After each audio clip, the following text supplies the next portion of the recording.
जून 16, 2024। ये वो दिन था जहां लाखों लोगों का सपना और उनके सालों की दिन रात करी हुई मेहनत दिखाने का वक्त। 13,40,000 candidate participating in the examination of UPSC. जुलाई 1, 2024। ये वो दिन था जहां 13,40,000 कैंडिडेट के मन में एक डर था कि यार इस बार भी नहीं हुआ तो सब कुछ बर्बाद हो जाएगा। एंड हुआ ये कि only 14,627 candidates are qualified for UPSC prelims 2024। अब क्या करेगा इतने सारे लोग?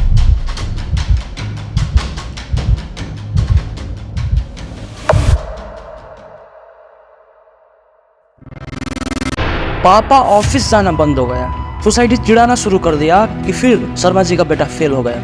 खुद की उम्र बीत चुका है, 5 साल दिन रात का मेहनत बेकार, खुद के पास कोई एक्सपीरियंस नहीं है, बाकी सभी दोस्त बहुत आगे निकल चुके हैं, तुम वहीं के वहीं हो। प्रेशर, एंजाइटी, स्ट्रेस, डिप्रेशन और उसके बाद खत्म।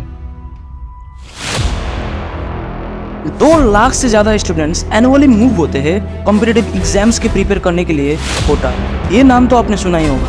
राजस्थान ढोलपुर का एक 20 साल का लड़का उसकी third attempt of NEET exam के जस्ट अगले दिन सुसाइड कर दिया। एक 20 साल का लड़का। According to the investigation, the student was under stress of not performing well. जाते जाते एक लेटर छोड़ के गया था। लिखा ये था, सॉरी पापा, मैं इस बार भी नहीं कर पाया। एंड उस लेटर में एक सैड स्माइली भी था। ऐसे एक नहीं कई कहानियां हैं आज की डेट पर। बट क्या हो गया है आज की डेट की यूथ्स को? क्यों कर रहा है ऐसा? क्या कॉम्पिटिटिव एग्जाम खत्म कर देगा आज की यूथ्स को?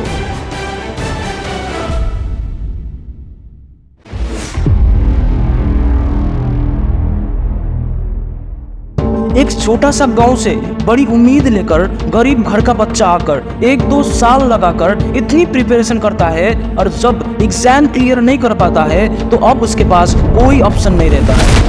हम लोग ना एक मैट्रिक्स में जी रहे हैं। मैं ना एक स्कूल टीचर हूँ एंड कल मैंने 9th के बच्चों को एक सवाल किया था कि तुम्हें अब 10th के बाद या 12th के बाद किस चीज़ की तैयारी करना है।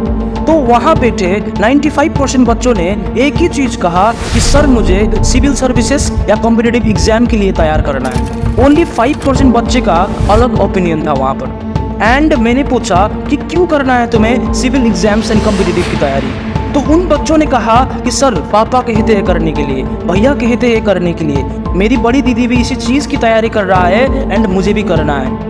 एंड फिर मैंने उन 5% वाले बच्चों को पूछा कि यार तुम्हें क्या करना है? तो उन्होंने बोला सर मुझे तो अपना बिजनेस करना है, मुझे तो रियल एस्टेट करना है, स्टॉक मार्केट करना है, इन्फ्लुएंसर बनना है एंड अदर थिंग्स। यहाँ से मुझे पता चला that is the reason of competition. India में हर रोज 20 बच्चे सुसाइड कर रहे हैं। दैट मीन्स कि हर 90 मिनट में एक सुसाइड अटेम्प्ट हो रहा है। And most student of these are happening due to academic pressure and career anxiety. And now why India is also facing this condition? Now इन सब कहानी कहाँ से शुरू हुआ? Do you know who establish our Indian education system? Obviously Britishers. Comment में अपनी opinion जरूर शेयर करें कि ब्रिटिशर्स क्या चाहते थे कि इंडियंस लीडर बने या स्लेव। हम टॉप मैनेजमेंट में पहुंचे, वेल्दियर बने, बहुत सक्सेसफुल बने या फिर लाइफ टाइम उनकी गुलामी करते रहे? आपको आंसर पता चल चुका है, राइट?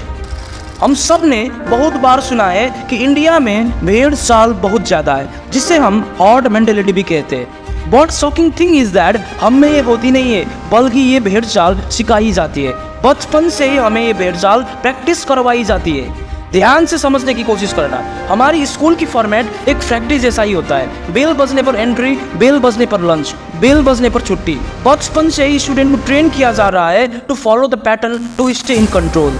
बच्चों के दिमाग पर सेंसर सेट किया जा रहा है जो नेचुरली बेल रिंग होने पर तुरंत रिएक्ट करे। This happens in colleges and till date in corporate sector also.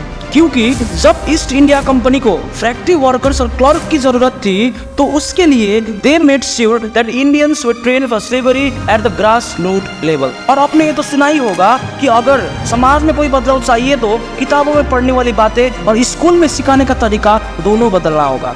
बस एग्जैक्टली यही हुआ है हमारे साथ। ब्रिटिश को तो जो करना था वो करके गए, बट इतनी बड़ी डेमोक्रेसी होने के बाद भी हमारी कंट्री में आज तक वो आउटडेटेड एजुकेशन सिस्टम चलता है जो हमारे समाज और बच्चों को खत्म कर रहा है।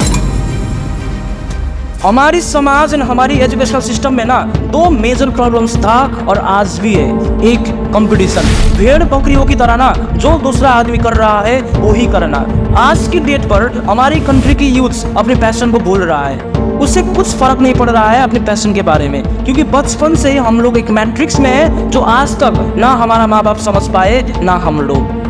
दूसरा प्रेशर, हम लोगों को ना एक प्रेशर में जीने का आदत हो चुका है। बचपन से ही हमारा माँ बाप, स्कूल, टीचर एक ही चीज सिखाते हैं, भाई मार्क्स नहीं होगा, डिग्री नहीं होगा, इस चीज के लिए तैयारी नहीं किया तो बहुत पीछे रह जाओगे।